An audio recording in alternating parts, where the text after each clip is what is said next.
Trading is an emotional game. No matter how much experience someone has, emotions always find a way to creep into investment decisions. It's human nature. We want to win, we want to avoid losses, and we definitely don't want to feel regret over a bad decision. The problem is, when emotions take over, rational thinking takes a back seat, and that's when mistakes happen. History is full of examples of how fear and greed have led traders to buy and sell at the worst possible times. These emotions are powerful drivers, often pushing people to make impulsive choices that go against their better judgment. Think about it. When a stock is soaring, everyone wants a piece of it. There's an overwhelming urge to jump in, convinced that the price will keep going up.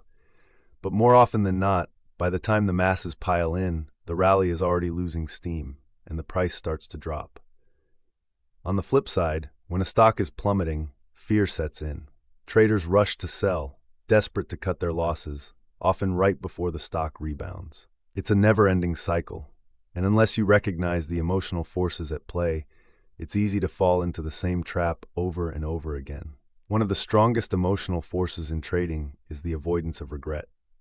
Nobody likes to admit they made a bad decision. It's uncomfortable, frustrating, and sometimes even embarrassing.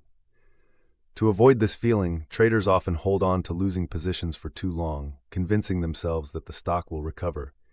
Instead of cutting their losses early, they wait and hope, watching as the losses pile up.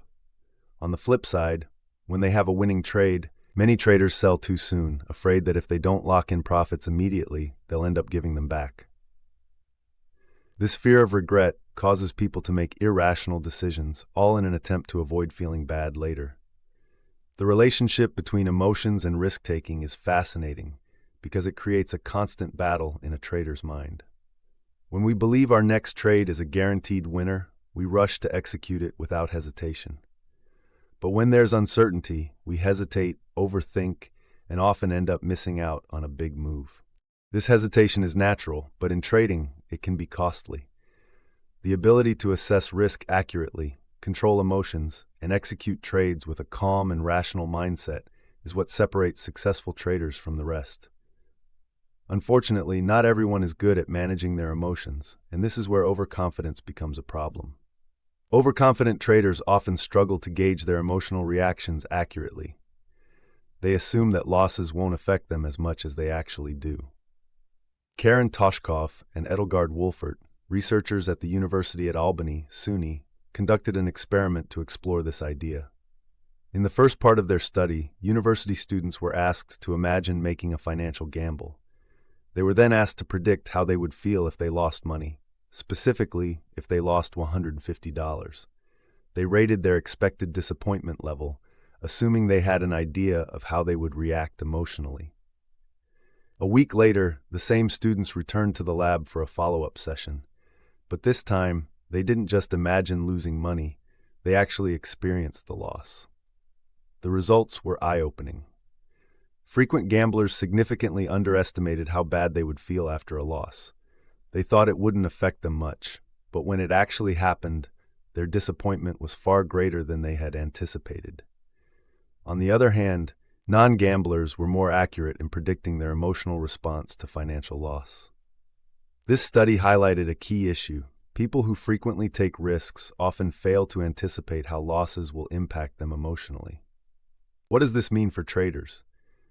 It suggests that overconfidence and excessive trading may stem from a fundamental inability to predict emotional consequences accurately. If someone believes that losing money won't bother them, they'll take bigger risks. They'll jump into trades without fully considering the downside. When they do experience a loss, it hits them harder than expected, but instead of learning from it, they continue the cycle, convinced that the next trade will make up for it. At the same time, there's another group of traders who are so afraid of losses that they hesitate too much. These traders often overestimate how bad a loss will feel, which makes them reluctant to execute trades even when the setup is strong. Their avoidance of regret becomes a protective mechanism, preventing them from taking unnecessary risks, but it also holds them back from taking good opportunities. They sit on the sidelines, second-guessing themselves, watching as profitable trades slip away. If you find yourself making too many risky trades and paying the price for it, one of the best things you can do is focus on how it actually feels to lose. Instead of brushing off losses as no big deal, take a moment to acknowledge the emotional impact. How does it feel to see your account balance drop? How does it affect your confidence and decision-making? Many traders don't take the time to reflect on this, and as a result, they keep making the same mistakes. On the other hand, if you're someone who hesitates too much and struggles to pull the trigger, it might help to reframe how you view losses.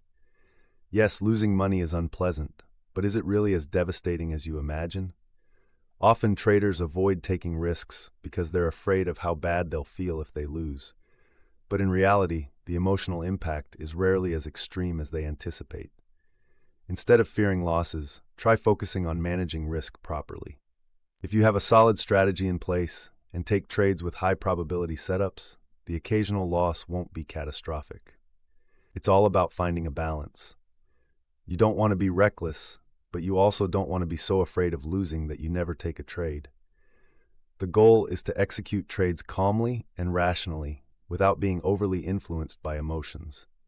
Some level of emotion is inevitable, it's part of being human, but the key is to make sure your emotions don't dictate your trading decisions.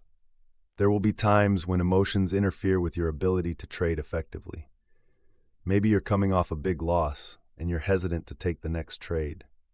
Maybe you're feeling overconfident after a string of wins and start taking unnecessary risks. Recognizing these emotional states is crucial. The better you understand your own psychological tendencies, the better you'll be at managing them. If you're someone who tends to seek out risk, it might be helpful to slow down and really think about the potential consequences of a loss before you take a trade. Ask yourself, how will I feel if this trade doesn't go my way? If the answer is that it won't bother you much because you've managed risk appropriately, then it's likely a good trade. But if you realize that a loss would be emotionally devastating, that's a sign that you might be taking on too much risk. Emotions will always play a role in trading, but they don't have to control you. By developing self-awareness, managing risk properly, and being honest about how losses affect you, you can make more rational trading decisions. The market is unpredictable, and losses are part of the game, but if you learn to manage your emotions effectively, you'll be far better equipped to handle the ups and downs that come with trading.